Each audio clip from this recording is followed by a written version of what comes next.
The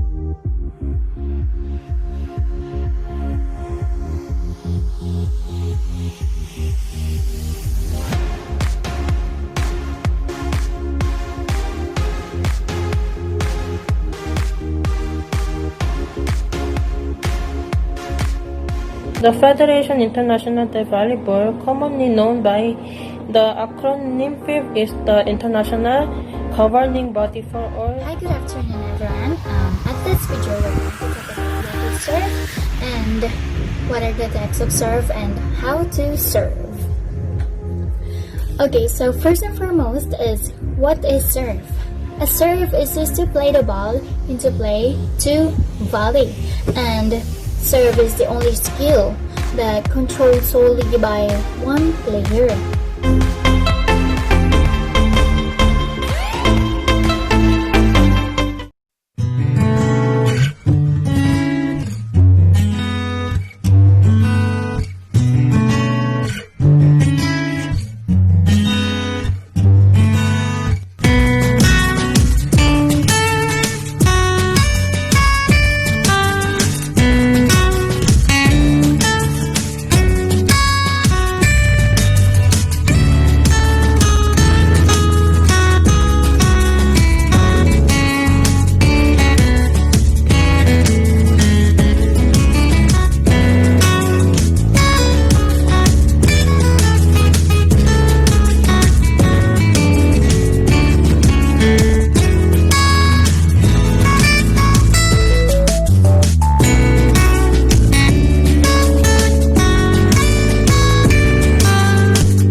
Volleyball ready position, the knees are bent, the hands are out in front of the player at waist level. Red cards shown indicate a sanction or penalty. Yellow card is a warning given by the up referee. So what are the reasons why yellow card may be issued inside the volleyball court? First is arguing with the referee about the decision. Second, shouting at any of the officials, coaching staff, or opposition player. Third is kicking the ball away. Fourth is pulling the net out of frustration. In a traditional indoor volleyball, there are 6 players on the court at a time for each team. Each occupies a location on the court, but that location changes when the players are required to rotate. So held ball. When player attempts to set the ball and the ball comes to rest in the player's hand, or they catch it and then they attempted to throw the ball back into the air, it is then considered a held ball. So in volleyball, when you are trying to set, make sure when you're gonna catch the ball must land on the tip of your fingers. You're gonna use your fingers in catching the ball, not your palms. So if you're gonna set and the ball landed on your hands like this, it is then considered a foul. So another thing in setting, when you're gonna catch the ball, make sure to set the ball as fast as you can, because if the ball lands on your hands and you hold it for a couple of seconds, as long as the ball stays on your hands in a matter of seconds and you did not let it go, it is then considered a foul. We will be demonstrating the set in volleyball. So we all know that the setter in a game, she will be the one to decide who will be the one to set the ball. So here is setting in volleyball. So you just do like this. This is an example of a rally game. Rally point score. A point is scored every time the ball hits the court within the boundaries or whenever an error is made. The team that did not make the error or allow the ball to hit their sides is awarded a point regardless of whenever they serve the ball. The team that won the points then serve for the next point.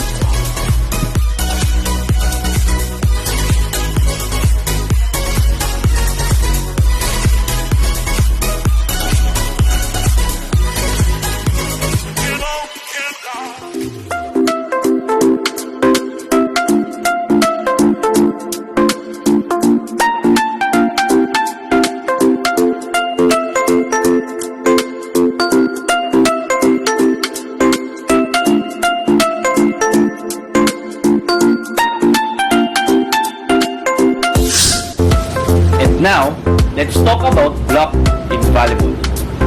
Block in volleyball is the first line of defense of the volleyball players. And the main objective of block is to stop the spike ball from crossing the net and to channel it to the defender's side. And here's how you're gonna do that. Block would look something like this. To the right. Again, we don't want to drift from one way to the other because that takes out other blockers. It's important to jump straight up and down. Let's move on to the blocking error. What is blocking error? A blocking error is a violation that consists of touching the net, crossing the center line, blocking a set, or any violation consists or occurs while making a block attempt. Shot na tinatawag sa larong volleyball. So, ang sabi dito, a line shot refers to a hit attempt where the ball is directed along an opponent's sideline closest to the hitter and usually outside the block. So, ito yung pag-atake ng bola pababa sa sideline ng kalaban. Usually, ang tawag dito is down the line hit. Ito yung mga hit na ginagamit ng mga spiker, lalo na yung mga front row hitters. Ini-spike nila yung bola sa taas or sa pagitan ng mga kamay ng mga middle blocker patungo sa sideline ng kalaban. Hi, Joven Delda, physical education student. In this segment, we're gonna talk about attacking, hitting the volleyball. And there are several elements to doing that. First is, where is the ball in relation to your body? And that's the first thing I wanna talk about. But what is hitting or hit in volleyball anyway? Hit is a jump strike the ball with the palm of your hand to terminate the rally for a side out or point. The key ingredient for attacking, you want to keep the ball in front of your head. You want to keep it to the right of your ears. And you always want to strike the ball with an extended arm. This is the key aspects of being a good attacker or hitter. So that's the hit in volleyball, you guys. And thank you so much for watching. See you in the next video. Peace. What is a dig in a volleyball? A dig is a defensive box that keeps the ball from hitting the ground when the center side of the court with an offensive attack, usually as a fight. First thing you need to do is to bend your knees like this. Shoulders width apart. Next, platform out straight. Elbows always locked like this.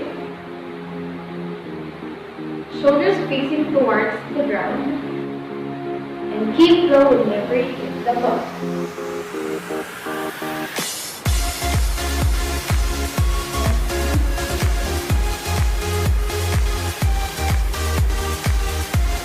So a float serve is another type of serve in volleyball similar to jump float serve. So this serve involves hitting the ball in such a way to minimize the rotation of the ball, causing unpredictability in the ball's movement. So here are the keys for an effective float serve. First, use an open hand with a high elbow and wrist behind your head and shoulder. So use an open hand with a high elbow and a wrist behind your head and shoulder, just like this. So make sure your serving wrist is very tight for better contact with the ball. So you can control the force of how you will be hitting the ball over the other side of the net. So if you're going to do this serve, please do lead with your palm as you make contact with the ball. And please do lift the ball in front of your toss shoulder.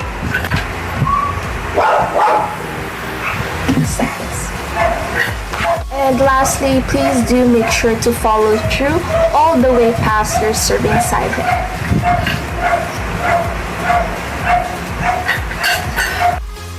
There are three main types of serves utilized in volleyball. One of the most popular and frequently used is the jump serve. The jump serve can be an extremely effective type of serve as it adds power and height to a serve attempt. First, place the ball in the left hand. Then bend your knee and be ready to toss the ball. After tossing the ball, take off and jump and strike the ball. Free ball, also known as chance ball, in street volleyball is a kind of receive due to large amount of force given by the spiker and the resistant force of the receiver. Hello guys, I am Chris and I am here to demonstrate a certain terminology about volleyball, and it is free ball. But because of the pandemic, I am using a basketball ball and our net will be a rope. So let's go guys. We will be talking about the rules of serving in volleyball. Now I will be showing you the whole court of volleyball. This area is where the restraining or end line is located. This is where you serve the ball.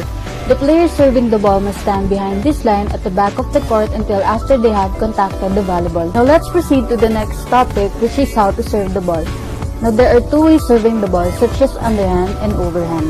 With the underhand serve, the player holds the ball in one hand, swings the other in an arc motion below the waist, strikes the ball from the bottom with a fist.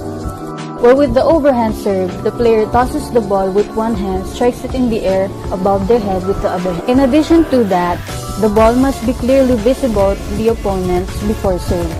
The opposing team must return the ball so they must see the serving of the other team clearly for them to know where it will land. And last but not the least, if the ball doesn't go over the net or hits the ground, the point is over.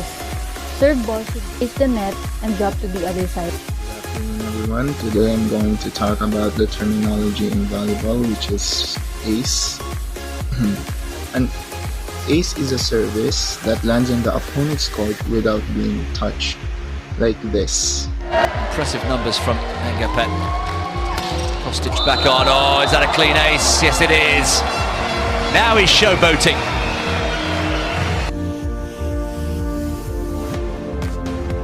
Or is touched but unable to be kept in play by the receiving team, like this.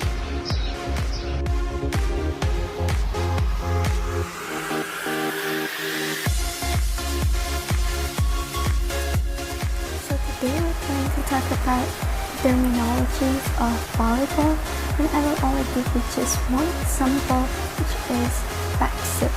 So what is backset? Backset is used to set the ball to the player that's attacking from behind the setter.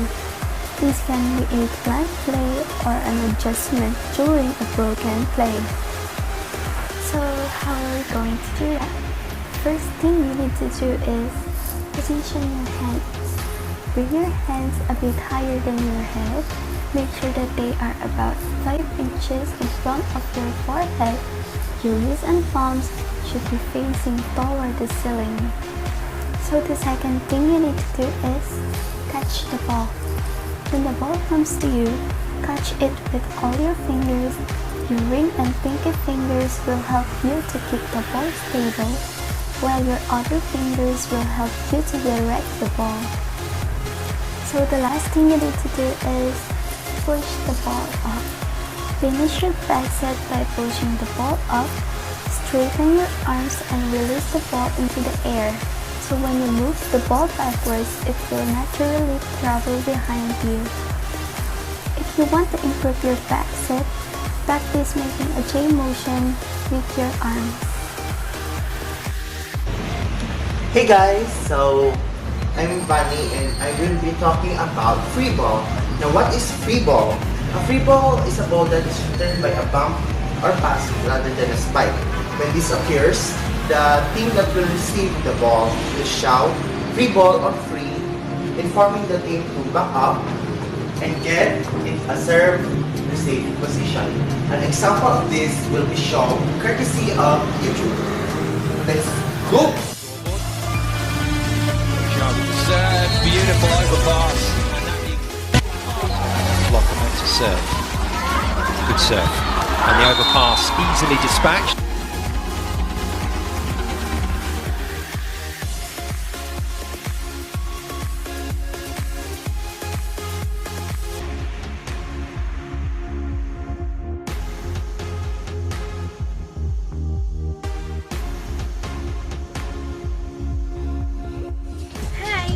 Today I'm going to show you how to do tag, a volleyball spike or tag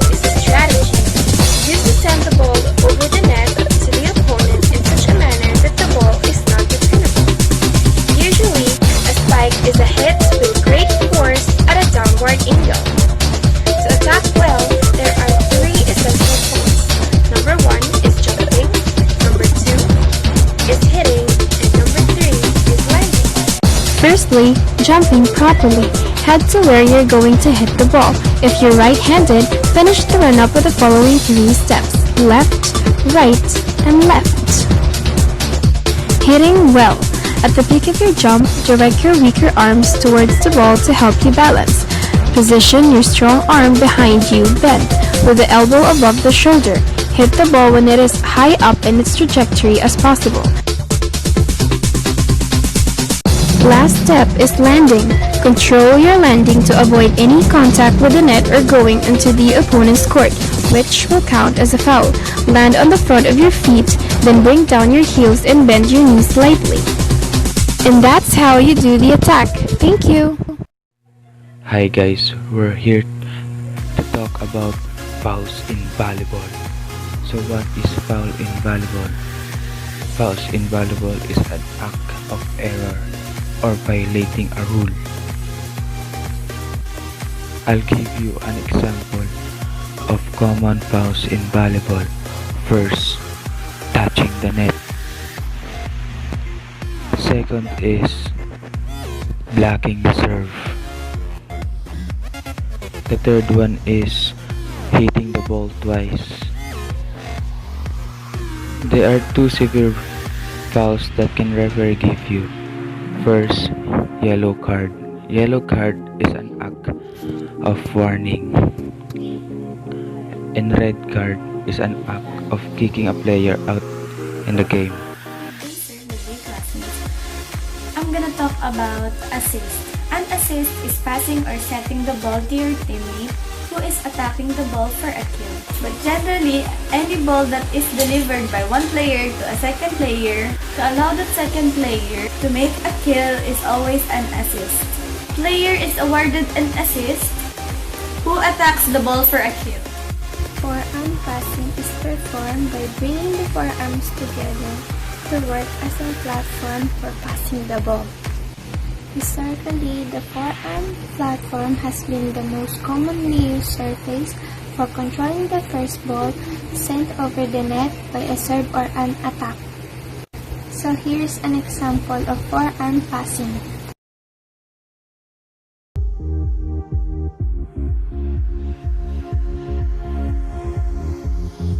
So the goal of the forearm passing is to place the ball near the net so the setter can set it. The mechanics of playing volleyball. It is important to set rules and regulations in playing any sports to have fairness in competition. And of course, to maintain the safety and order for both players and audience. The first thing to do before starting the game is that participants should perform toss coins to fairly determine who will serve the ball first and to let them choose which side of the court they want.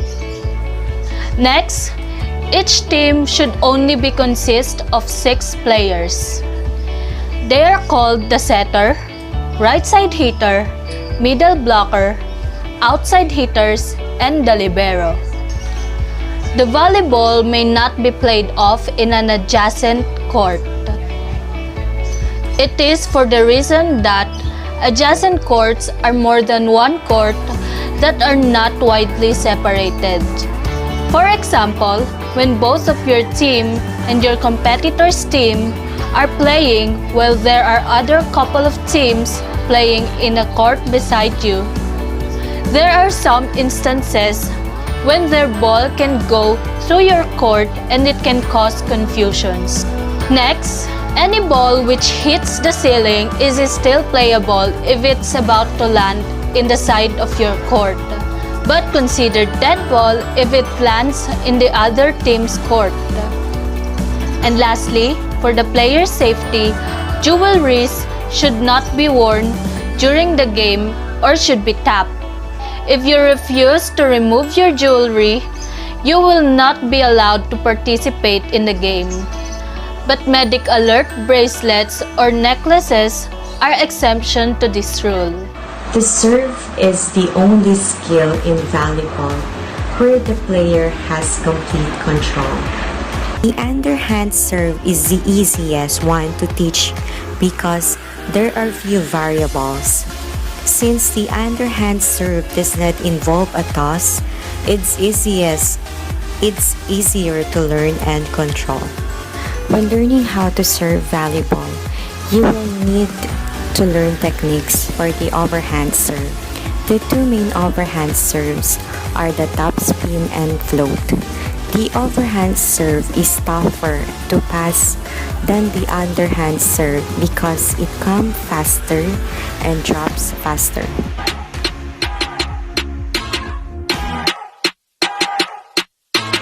So guys, we are here to the place that I'm talking about. Come a little closer cause you look thirsty. I'ma make it better, slip it like a slurpee. Now ground chili, get it. So today, I will teaching you how to serve in volleyball. Even in the sun, you know I keep it icy. You could take a lick, but it's too cold to bite me. So I will teach you the number one mechanics, which is we should serve the ball behind the end line. So let's assume this is the end line, and we should place our left foot if we are a right-handed. So I will serve the ball now.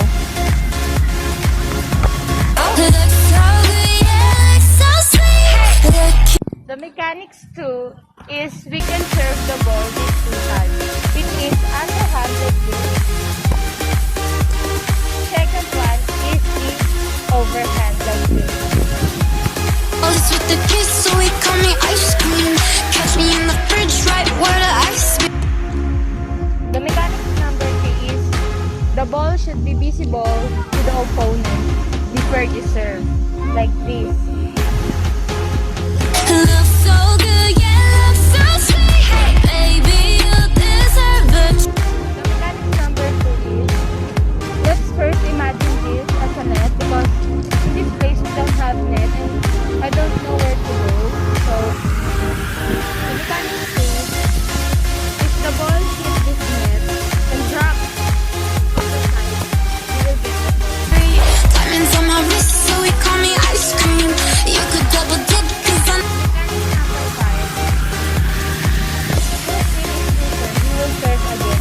cause I know you like me. Ice cream, chillin', chillin', ice cream, chillin'. The ball should be served. To play volleyball, each team has a maximum of 3 hits per side. If you exceed, the point will be on the opponents. One single person or a player cannot hit twice in a row. However, blocking or block doesn't count. You may only hit the ball on the first and third hit. Ball may be played off the net during a volley and on serve. A ball touching a boundary line is good. A legal hit is contact with the ball by a player body above and including the waist, which does not allow the ball to visibly come to a rest. Today we are going to demonstrate what a blocker can play in volleyball. Okay, the most important things to do is to be ready. Ready position for the blocker. And we want to make sure that the lace of line, your elbow are in.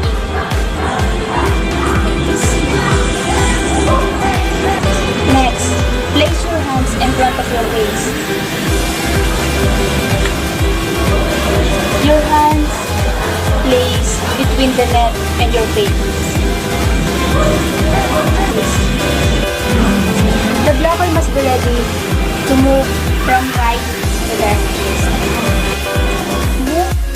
A blocker must jump high and bend his or her arms to kick the ball to the opponent. The key for successful blocking is to put the hands as close to the ball as possible. Blocking may be legally accomplished only by the players who are in the front line of the service. Backline players may not participate in a block The team which has affected a block shall have the right to 3 additional contacts after the block. Any player participating in a block shall have the right to make the next contact. Such contact counting as the first team hit. Multiple contacts of the ball by players participating in a block shall be legal, provided it is during one attempt to intercept the ball. Blocking and spiking a served ball is prohibited. 3 faults in volleyball. First, hitting the volleyball illegally. You must strike the ball in a manner such that you don't hold the ball or palm, carry, or throw it. Every player must play in an appropriate way to avoid illegal contact. Illegal contact it occurs when holding, catching, throwing, lifting, pushing because of prolonged contact to ball. Second, stepping over or on the line while serving. Stepping over the line, it is considered as foot fault. Totally, it is okay if your hand or foot is touched or even cross the center lane, as long as your hand or foot is still touching the line and does not cross over the opponent line. Third, not hitting the ball over the net. When the player hit the ball, they need to hit it in an appropriate way to avoid crossing the ball into the net and to avoid violation, because it has a possibility that the points can be deducted to team just because of not hitting the ball properly. Touching the net, reaching under the net and interfering with a player or the ball, not serving in the correct order. Hitting the volleyball out of bounds. The ball is out of bounds when it touches any surface, object, or ground outside the court. A ball touching the boundary line is good. The ball must pass over or between the side boundary lines as it crosses the net. Player's foot is still touching the line. Double hitting. When the same player hits the ball twice in a row. A double hit occurs when a player illegally contacts the ball twice in succession or the ball rebounds from one part of the body to another on a single attempt to play the ball. Hitting the ball more than 3 times. There is a rule that dictates that a team may not hit the ball travels back over the net or touches a player from the opposite team. 3 is a maximum number of hits, not a required number. It's a treat because of the volleyball drops to the floor, the other team